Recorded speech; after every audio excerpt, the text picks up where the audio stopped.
Bom dia, boa tarde, boa noite a todos. É um prazer a gente estar aqui de novo com o nosso curso da Gênese, ministrado pelo Marco Bechara. E hoje a gente está indo para a nossa aula de número 20, com muita gratidão no coração. Marco, bem-vindo. Muito bom dia, Atma Namastê. Deixa eu colocar aqui a minha tela.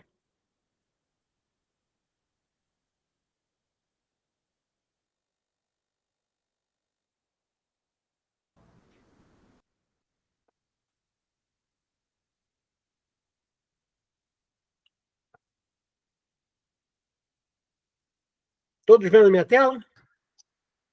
Sim, estamos vendo. Atma Namastê, que a paz do Senhor Jesus esteja conosco, que possamos fazer com que esse encontro seja produtivo, que possamos pensar com a mente, mas sentir com o coração todos os ensinamentos que o nosso querido Kardec nos traz para que coloquemos em prática dia após dia.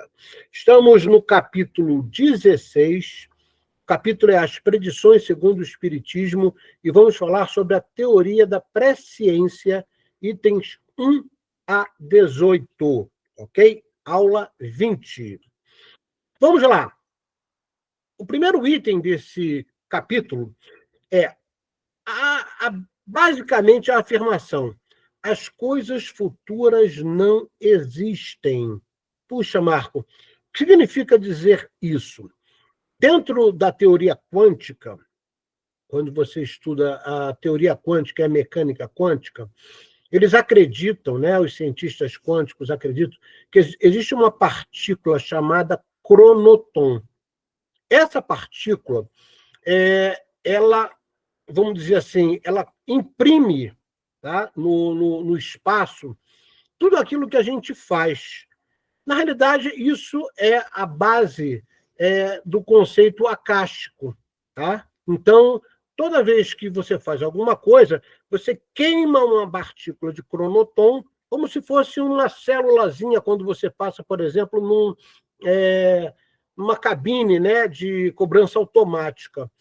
E, obviamente, como essa partícula de cronoton, que é a partícula do tempo, foi queimada, você não consegue mais alterar. Então, se você viajasse no tempo e voltasse lá atrás, você seria apenas um assistente, ou seja, você ia assistir, você não ia conseguir mudar. Isso é verdadeiro quando a gente estuda, vamos dizer assim, as escolas esotéricas que dão continuidade a esse tipo de estudo. Então, não existe o futuro somos nós que criamos. Então, vamos pensar sobre isso. Nós, encarnados, a gente pode também projetar a tendência futura. Como é que a gente pode projetar uma tendência futura, né, ou ter uma previsão, uma visão antecipada de um fato, ou ainda uma evidência ou clarividência? Como é que a gente pode fazer isso? Para que a gente possa conseguir projetar a tendência, é necessário saber observar ocorrências e suas respectivas circunstâncias, que envolvem as condições morais e físicas das pessoas envolvidas com os fatos. Eu vou te dar um exemplo. Hoje, na época de Kardec, isso não era muito claro, mas hoje isso é muito claro. Eu sou PMP, né? Eu sou formado dentro do PMI, que é um instituto internacional sobre projetos. O que ensina-se lá? Que quando você quer fazer vamos dizer assim, uma projeção de tendência, o que pode acontecer, o que você faz? Você reúne todas as observações do passado e do presente, tá? Verifica se aquelas coisas que já ocorreram no passado e estão ocorrendo no presente têm alguma tendência de ocorrer novamente e qual é o impacto. Então, daí, quando você pensa sobre isso, você produz uma matriz, tá? É chamada matriz de risco, que é probabilidade versus impacto. Então, qual a probabilidade disso ocorrer? É muito grande. Qual é o impacto que isso pode acarretar caso ocorra? Também é muito grande. Marco, me dá um exemplo para ficar prático. Eu vivo aqui praticamente todo dia, que a minha esposa trabalha em casa, e ela trabalha aprovando projetos, né, do governo que foram, vamos dizer assim, destruídos pela natureza, e 90% talvez das destruições são porque as pessoas fazem suas casas em beiras de rio, em locais muito perigosos, como ribanceiras. Aí você para pensar e pensa assim, né? Puxa vida, você está construindo ali na beira do rio, qual é a probabilidade de ter uma enchente, uma chuva muito forte, e alagar aquilo ali, destruir tudo? É muito grande. Então, a tendência que Kardec fala aí é uma tendência racional, é utilizar a sua cognição, observando ocorrência, para projetar tendência. E junto, né, fazer uma espécie de uma amálgama das circunstâncias morais, né, e físicas que envolvem aquele fato.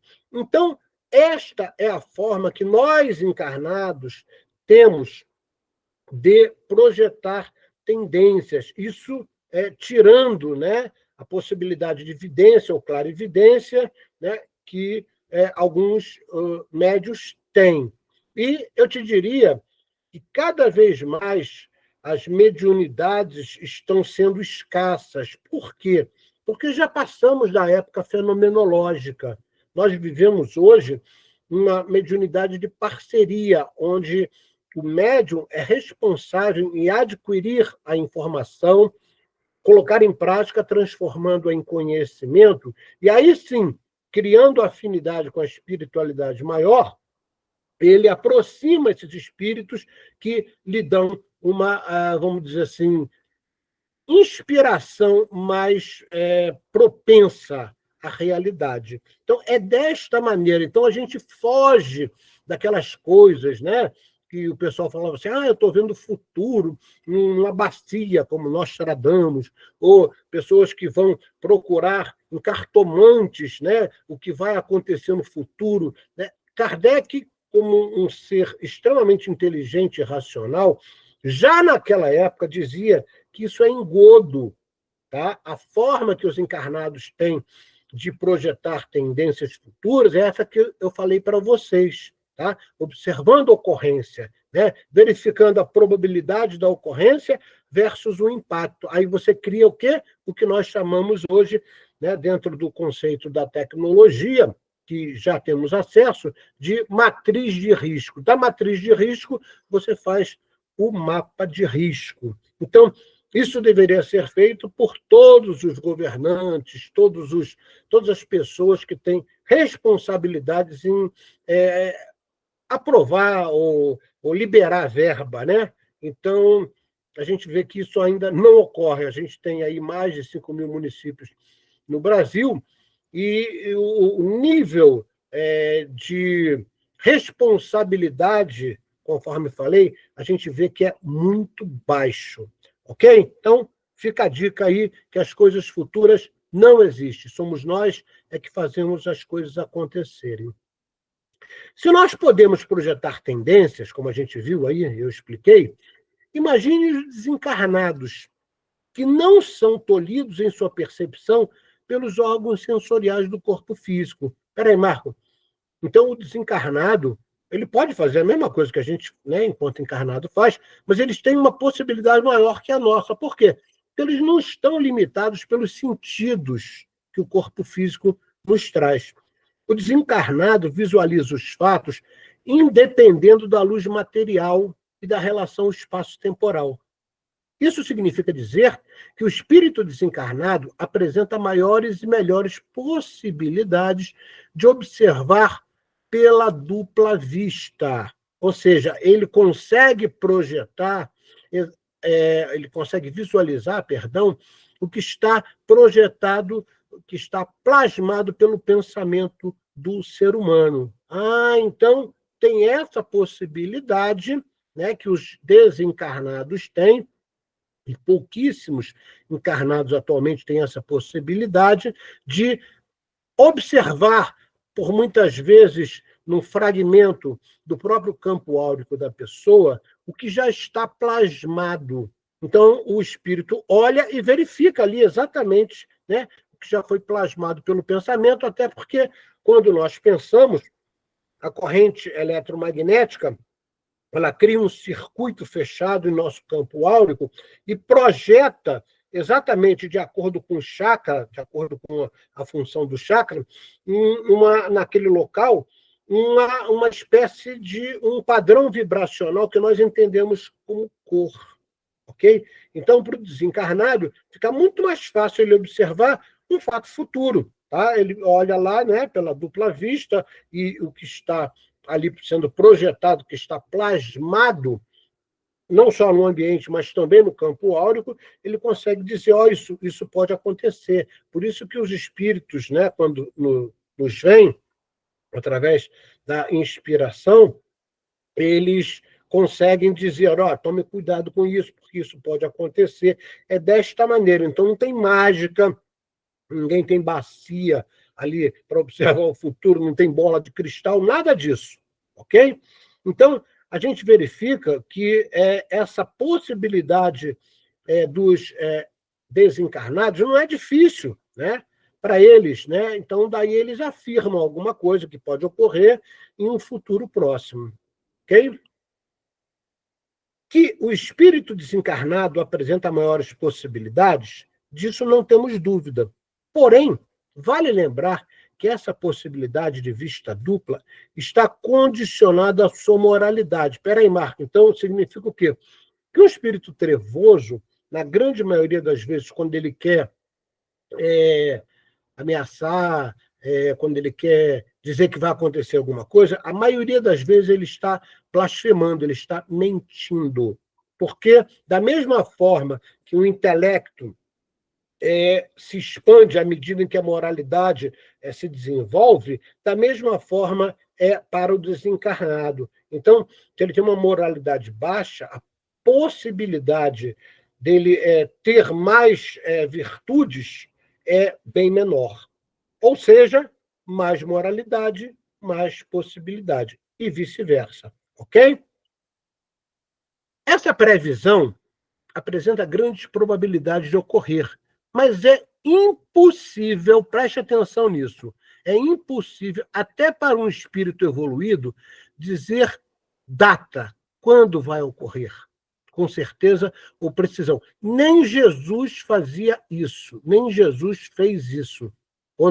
Mais aí na frente a gente vai verificar algumas projeções que Jesus faz sobre Israel, e várias cidades ali da região, ele não precisa data.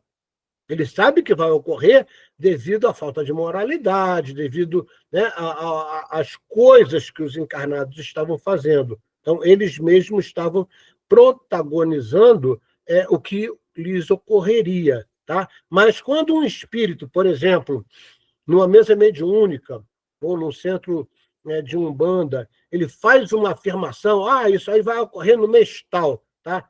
Pode ter certeza que ele está mentindo, tá? Então é impossível para, mesmo que seja um espírito extremamente evoluído, ele precisar datas. Isso porque a ocorrência que caracteriza uma data e um horário depende diretamente do livre-arbítrio daqueles envolvidos nos fatos. E dependendo da escolha dos envolvidos, essa possibilidade pode não se concretizar. Lembra, em aulas passadas, daquele filme que eu citei para vocês, Minority Report, né, com Tom Cruise? Eu até fiz uma espécie de um resumozinho do filme. Né? Então, aquilo é extremamente aviltante. Por quê? Porque mesmo que esteja plasmado uma ocorrência, em cima da hora ali, né, pelo livre-arbítrio, a pessoa pode não fazer o que está plasmado, o que tem forte, vamos dizer assim, fortes possibilidades de ocorrer. O livre-arbítrio nos dá essa possibilidade de não fazer aquilo. Resumindo, só nós podemos dizer para onde estamos indo. E ainda, é nossa sina fazer escolhas. Desde que nascemos até o nosso último suspiro, ao desencarnar, ao perder o corpo físico, nós estamos fazendo escolhas o tempo todo. Isso não é diferente quando desencarnamos, tá? Quando a gente desencarna, a gente vai sofrer as consequências das escolhas, né, que fizemos, mas continuamos fazendo escolha, né? Por exemplo, quando o André Luiz está no umbral, ele só consegue ser socorrido quando ele dobra o joelho e fala, me ajuda, eu não sei por que eu estou aqui. Aí aparece o mentor e fala assim, André, tu não era médico?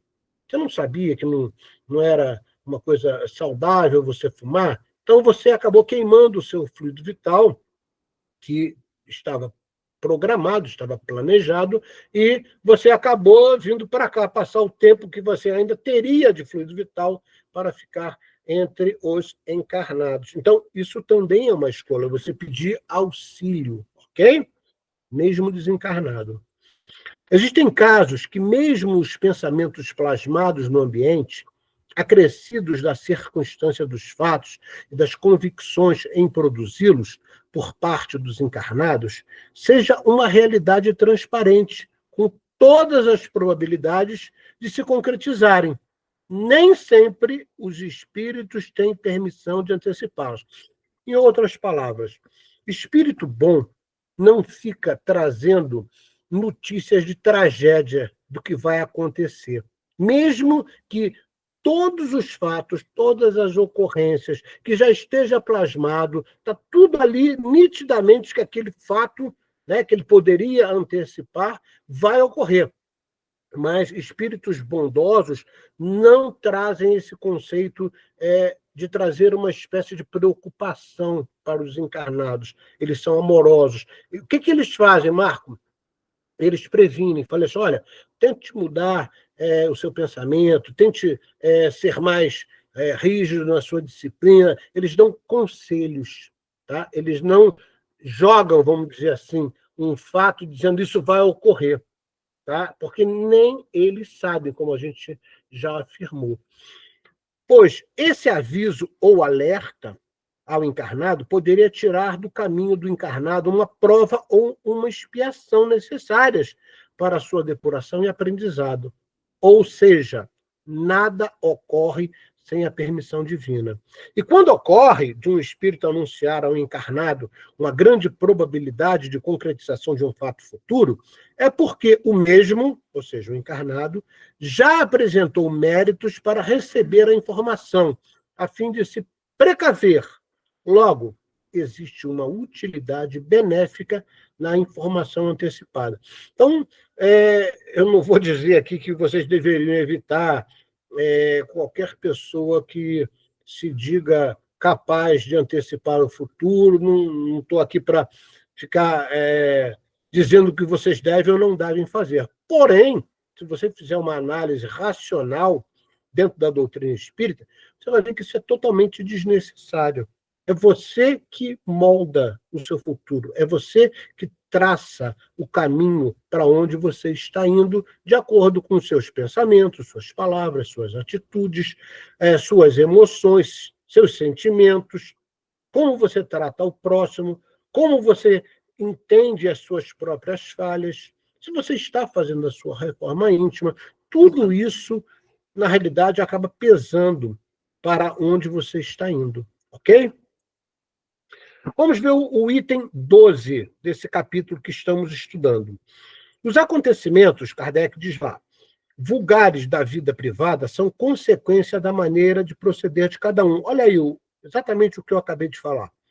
Este, de acordo com as suas capacidades, com as suas habilidades, com a sua perseverança, prudência e energia, terá êxito naquilo em que outro verá malogrados todos os seus esforços, por efeito da sua inaptidão, de sorte que se pode dizer que cada um é o arquiteto de seu próprio futuro, futuro que jamais se encontra sujeito a uma cega fatalidade, né? Então, essa coisa de dizer, mas isso estava projetado no meu karma, isso é um destino, isso é falácia.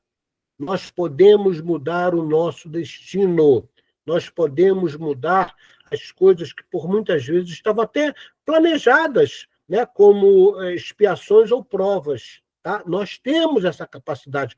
Daí o ser humano ser um ser completamente especial, como disse o Mestre Jesus: vós sois deuses, tudo que faço podereis fazer e muito mais. Então, veja você que nós somos os protagonistas de onde estamos, para onde vamos e qual é a nossa, entre aspas, sorte.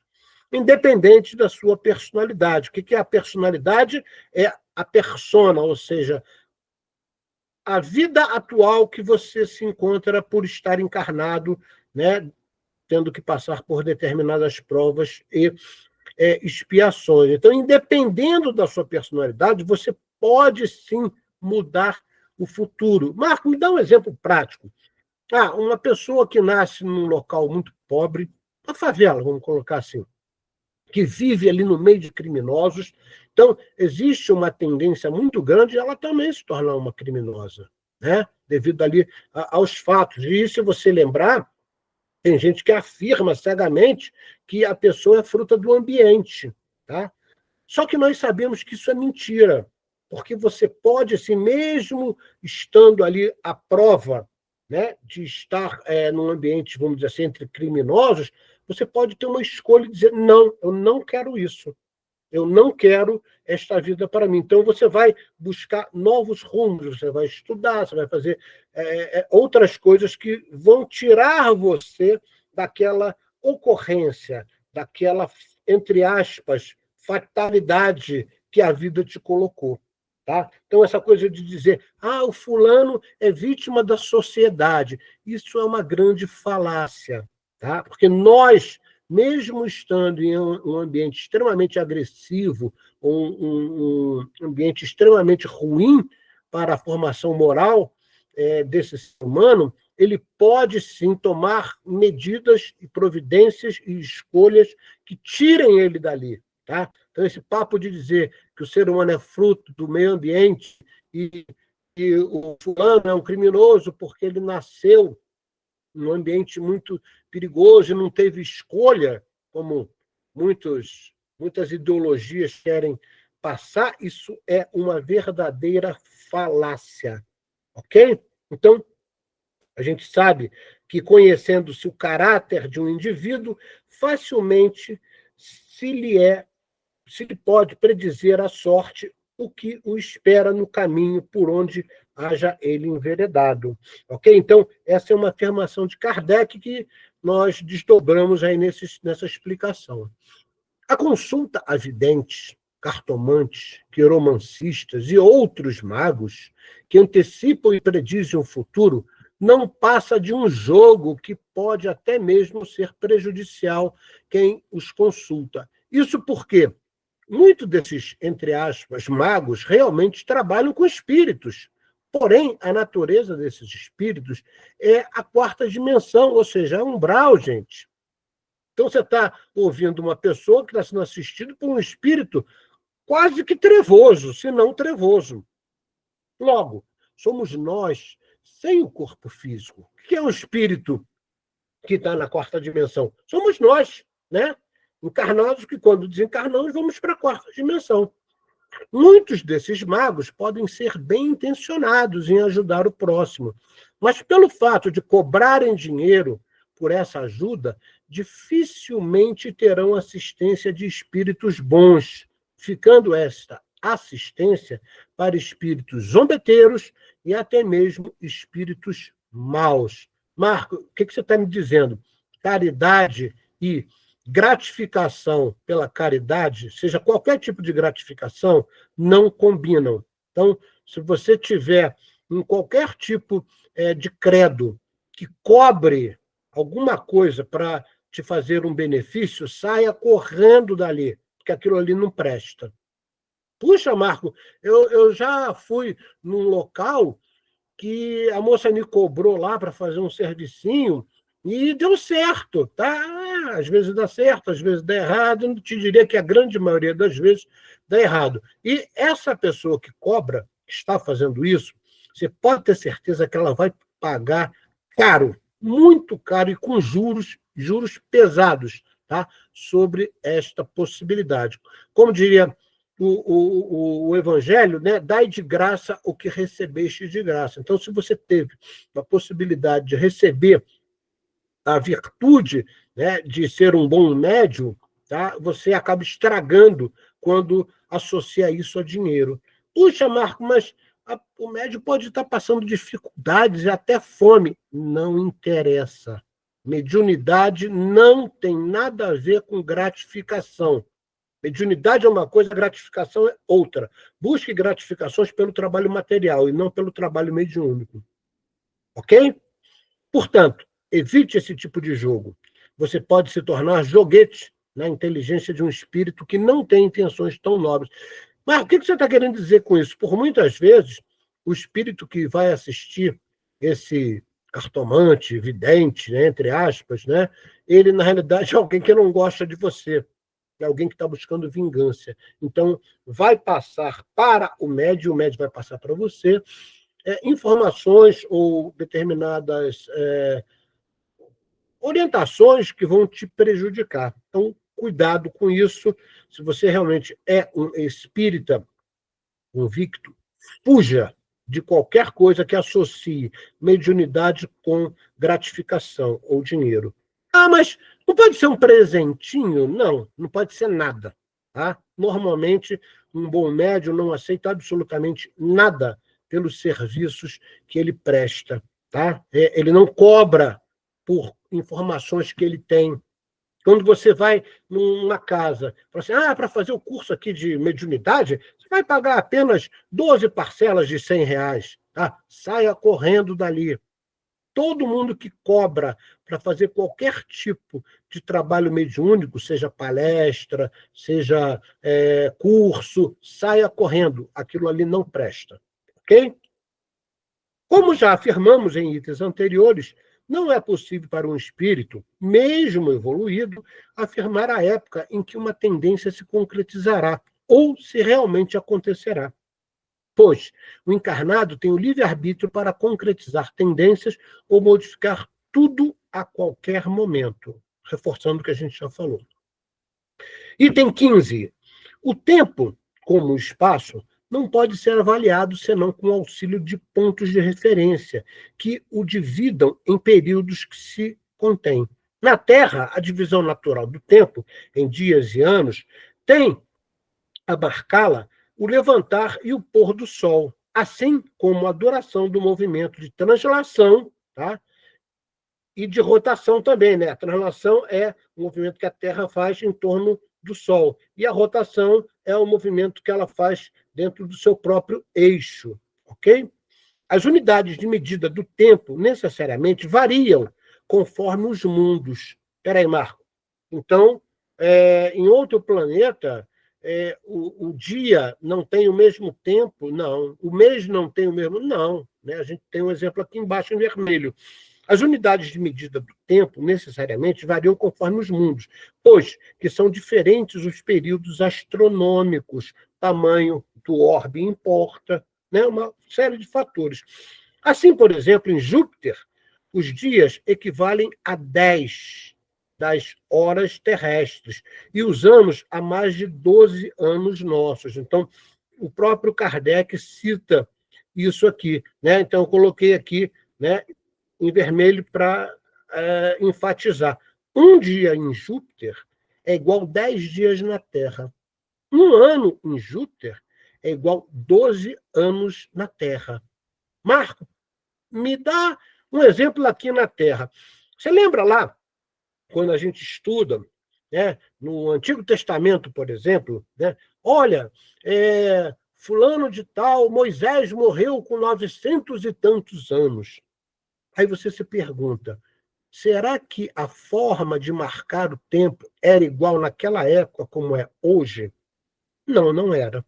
Né? Noé morreu com quase 1000 anos, né? Segundo a Bíblia. Né? É óbvio que isso é uma metáfora, porque a forma de marcar o tempo na época no nosso planeta não é a que nós temos hoje.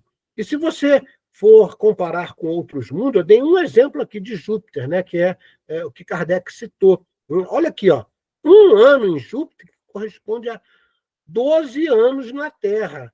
Né? Então, uma pessoa que tivesse, por exemplo, 60 anos na Terra, ia ter 5 anos em Júpiter. Dá para você entender esse conceito? Né? Então, muito cuidado com essa relação de tempo e espaço, porque cada mundo tem essa marcação própria. Ok? Há, pois, para cada mundo, um modo diferente de computar-se a duração, de acordo com a natureza das revoluções astrais que nele se efetuam. Repara, Kardec falando isso, né, sob orientação de espíritos, há mais de 150 anos atrás. Já haverá aí uma dificuldade para que espíritos que não conheçam o nosso mundo determinem datas com relação a nós. Começou a entender como é difícil, né? Ou muitas vezes você tem espíritos que advêm de outros mundos, tá? De outros planetas. Isso é o caso de espíritos mais evoluídos, que são extremamente comedidos, né? E por isso eles não dão essa correlação de fatos ocorrendo em datas específicas. Além disso, fora dos mundos, não existem tais meios de apreciação. Para um espírito no espaço, não há levantar nem pôr do sol a marcar os dias, nem revolução periódica a marcar os anos. Só há, para ele, a duração do espaço infinito. Tá? Isso está escrito lá nos itens 1 em diante. Aqueles, portanto, que jamais houvesse vindo à Terra, puxa, Marco, nessa afirmação, Kardec está dizendo que é comum espíritos de outros orbes, né, estarem presentes aqui. Vou te dar um exemplo, né, de outra dimensão que trabalha aqui muito na Terra, que é no caso da Umbanda, espíritos advindos de Aruanda. Tá? Eles são de outra dimensão, tá? Que não está na dimensão do planeta Terra, tá? Ele está, vamos dizer assim, um conceito meio paralelo ali, e eles advêm, né, em determinadas consultas, né, dentro do terreiro e dão conselhos, dão orientações, mas eles jamais vão estar dando precisões de datas de acontecimentos. Que fique claro isso. Se você for em algum local e alguém te disse, olha, ano que vem vai acontecer isso, cuidado, tá? A pessoa está mentindo. Então, aqueles, portanto, que jamais houvesse vindo à Terra, nenhum conhecimento possuiria dos nossos cálculos, né, de rotação, translação, essas coisas que nós temos aqui. Que, aliás, lhes seriam completamente inúteis. Mais ainda, aquele que jamais houvesse encarnado em nenhum mundo, nenhuma noção teria das frações da duração. Isso aqui é uma coisa mais rara, tá?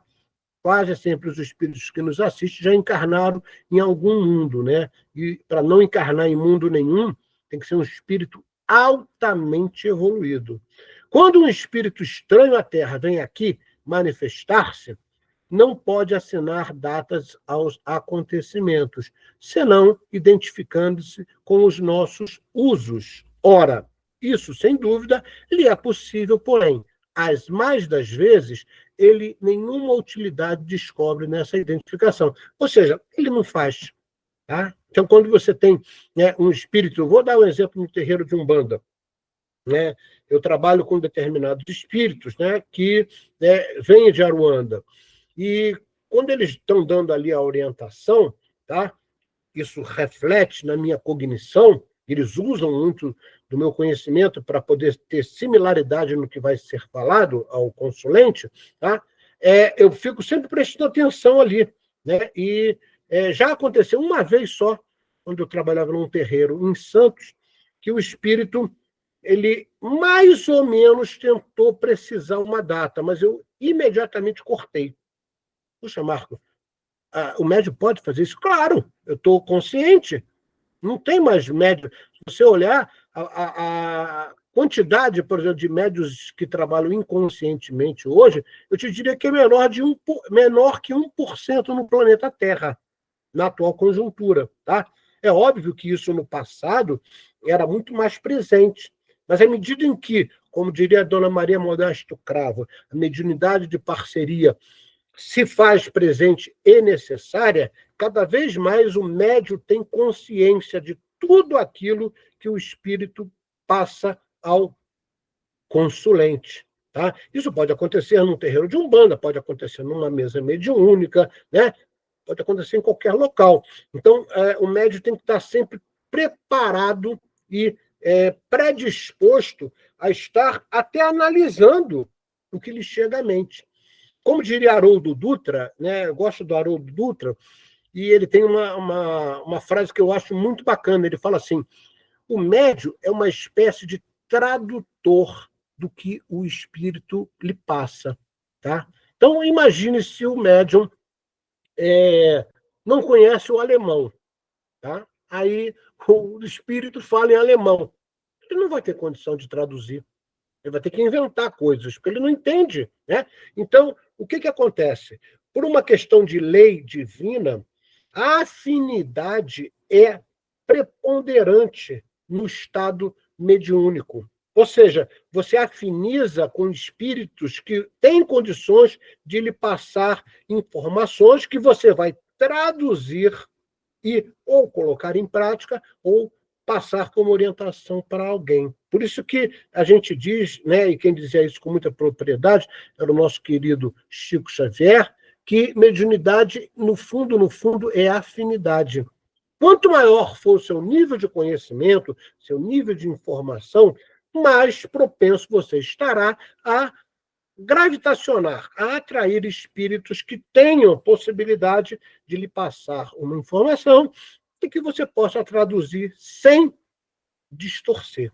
Começou a entender o conceito da mediunidade no século XXI? Item 16. Os espíritos verdadeiramente sábios não predizem nada. Eles não ficam dizendo o que vai acontecer, isso. Jamais em datas, né, fixadas. Puxa, Marco, você está reforçando isso. Por quê? Porque tem muitos médios que acreditam, porque o espírito falou. Não. Você tem que ter crivo, né, de bom senso para analisar o que lhe chega à mente. Eles se limitam a prevenir-nos do andamento das coisas que nos sejam de utilidade conhecer.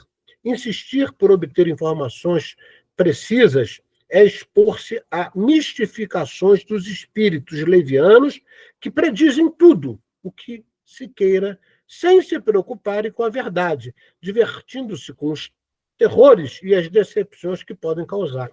Ok? Então, aí Kardec, né, corroborando aí com o que a gente já explicou. As leis de Deus são imutáveis e sábias.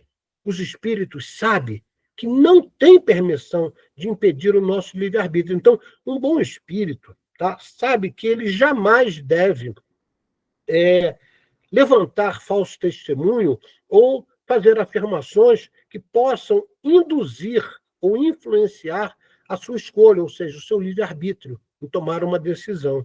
Então, muito cuidado com aquelas pessoas que dizem assim: mas eu fui em tal local, tá? E o espírito não disse muita coisa, ele falou, né? Esse espírito normalmente era um espírito bom, tá? O espírito começou a precisar muita coisa, dar detalhes sobre o que vai acontecer, o que você deve ou não deve fazer. Cuidado, normalmente você deve estar sendo enganado. Temos que entender a lei de causa e efeito. Também para as nossas escolhas no campo da moralidade. Ela não tem o mesmo tempo da lei física, demora mais, porém é inevitável. É o conceito. Eu conheci uma pessoa que era extremamente, vamos dizer assim, em suas escolhas e suas decisões, totalmente imoral e amoral. Tá? E não acontece nada com ela. O tempo da lei de causa e efeito não é o mesmo que nós esperamos, ou seja, o cara faz a maldade, né, daqui a pouco ele imediatamente vai sofrer a consequência. Não, às vezes acontece até na próxima encarnação. Tá? Então a gente tem que tomar cuidado com esses conceitos de expectativas que a gente cria em relação à lei de causa e efeito. Tá? Como diz, né, os espíritos, para nós, demora muito mais, porém vai acontecer. Somos 100% responsáveis pelas nossas provas e expiações. Né? Por que nós passamos por provas e expiações? Porque fomos nós que produzimos ali algum engodo, alguma mazela, alguma coisa que contrariasse, né, ou que contrariou as leis de Deus. E isso acaba tornando-se para nós expiações que eu tenho que expurgar, tenho que colocar para fora do meu campo mental inferior, né? E, posteriormente, depois que eu expurguei, vem a prova. Espera aí, Marco, repete isso. Primeiro, você passa pela expiação. Primeiro, você tira a mazela, né? Você tira a densidade do seu corpo mental inferior. Depois que você tirou, você está livre? Tá, entre aspas. Porém, vai acontecer alguma coisa para colocar você em prova que você realmente se arrependeu. Arrepender. Ou seja, eu nego repetir a minha tendência. Porque você continua com a tendência, às vezes, no mental. Tá? Mas se você nega repetir o que, né, é uma tendência, né, do espírito, o que você está provando ali? Você está mostrando que domina já aquele conceito e, obviamente, aquela prova não mais acontecerá. Então, não esqueça disso. Tá? Apesar da gente ler em quase todas as literaturas que a Terra é um mundo, né? O mundo é padrão vibracional, de provas e expiações, o conceito correto é um mundo de expiações e provas, porque primeiro você expia, primeiro você tira, né? Você expurga aquela mazela. Depois que você se livrou daquela mazela, vem a prova para realmente você mostrar que você não tem mais a tendência. Por isso que o arrependimento é condição sine qua non para qualquer socorro, ok? Portanto, vigiemos e oremos para termos melhores escolhas. Não foi à toa que o Mestre Jesus, né, e o Espírito Verdade, que é o mesmo Mestre Jesus, nos orientou, né? Orai e vigiai. Né? Orai, ou seja, conversa o tempo todo com o que você faz, né? Como diria Santo Agostinho, conversa com o seu travesseiro, né? E vigie, fique atento para você não cair em armadilhas, né? Que por muitas vezes lhe chegam à mente, porque a mente, como diria o outro, é um urso mordido por um escorpião dentro de uma loja de louça, ou seja, extremamente ruidosa. A mente é indisciplinada. Nós precisamos, através da razão, disciplinar a nossa mente, porque através da mente é que vem os desejos mundanos, é que vem os apelos a coisas que, na realidade, não vão nos trazer nenhum tipo de benefício. Por isso que orar e vigiar é fundamental. Os profetas do século XXI apresentam suas visões de uma forma metafórica. Puxa, Marco, tem profeta no século XXI? Sim, vocês vão ver.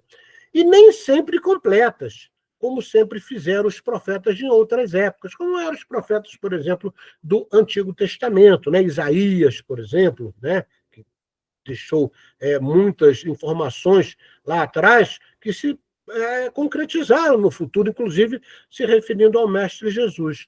Atualmente, através de filmes, livros, poesias, aulas e palestras. Espera aí, Marco, me explica esse negócio aí. Né? O que é um profeta, tá, do século XXI? É aquele que, de uma forma metafórica, ou seja, de uma forma alegórica, ele consegue, por muitas vezes em sonho desdobrado, ir a determinadas regiões, receber determinadas orientações de espíritos bons, para que ele concretize aquilo de uma forma mais suave, para preparar as mentes. É dessa forma que você vê filmes. Né? Eu tenho um exemplo que eu acho fantástico. Né? Na década de... Eu não lembro qual era, acho que foi na década de 70, teve um filme do James Bond, onde ele estava na beira de um penhasco. Eu vi isso muito tempo depois, tá? Mas a referência era aquela. E ele pega um telefone que não tinha fio, não tinha lugar, e detalhe, na década de 70 não tinha telefone celular. É óbvio que o diretor, né, que fez aquele filme com o 007, ainda, se eu não me engano, era o Sean Connery, ele pega um telefone ali e, né, você fala assim, mas ele está falando com quem? Como? Não tem fio. Como é isso? Tá?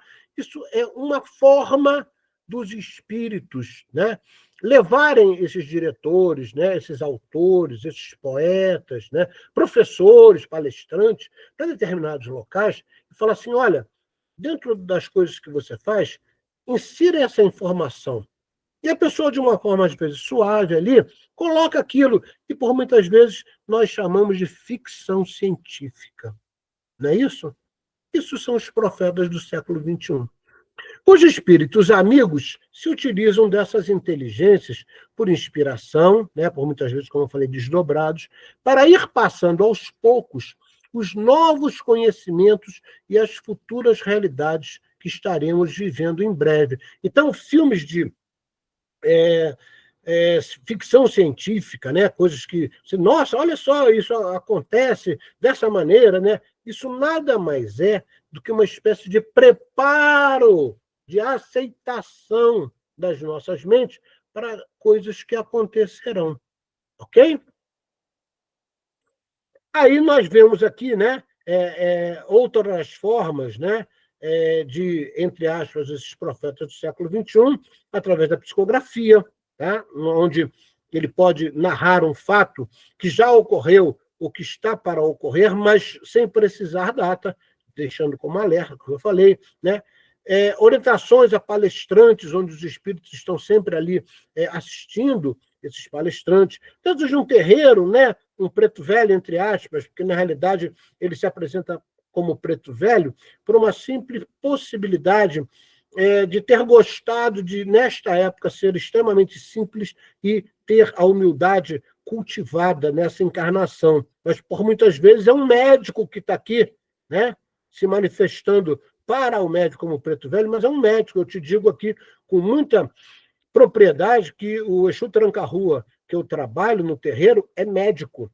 Médico. Ele se apresenta como o Exu Tranca-Rua. Tá? Como o Exu Caveira, também que eu trabalho, né, ele tem características de filosofia. A sensação que me dá é que ele deve ter sido um filósofo na Grécia Antiga, porque quando eu estou dando, às vezes, assistência, ele fala coisas, né, ou faz eu lembrar de coisas que, na realidade, eu estudei, sei lá, quantos anos atrás, né? Apesar de ter me formado recentemente em teologia, ter estudado muita filosofia, mas tem coisas que eu estudei lá atrás, né, no mestrado, né, que eu fiz de outra carreira, tal, no doutorado. Então, a forma como ele se apresenta é o que menos importa. Como diria o Livro dos Médios, é o conteúdo que tem valor, ok? E, por muitas vezes, né, a gente vê no terreiro de Umbanda, e muita gente não entende isso, hoje é dia de cigano, hoje é dia de preto velho, hoje é dia de baiano, hoje é dia... Né? O que é isso? Isso é uma espécie de oportunidade que a Umbanda dá para que espíritos que estiveram encarnados nessa época, como uma freira, como um cangaceiro, né? Como um padre, como um negro escravo, tal, como um romano, não interessa, né? A forma como ele se apresenta, ou como ele se diz estar ali se apresentando, né? Por exemplo, Emmanuel se apresentava como um senador Públio Lentulus, mas na realidade ele já, na última encarnação, tinha sido padre.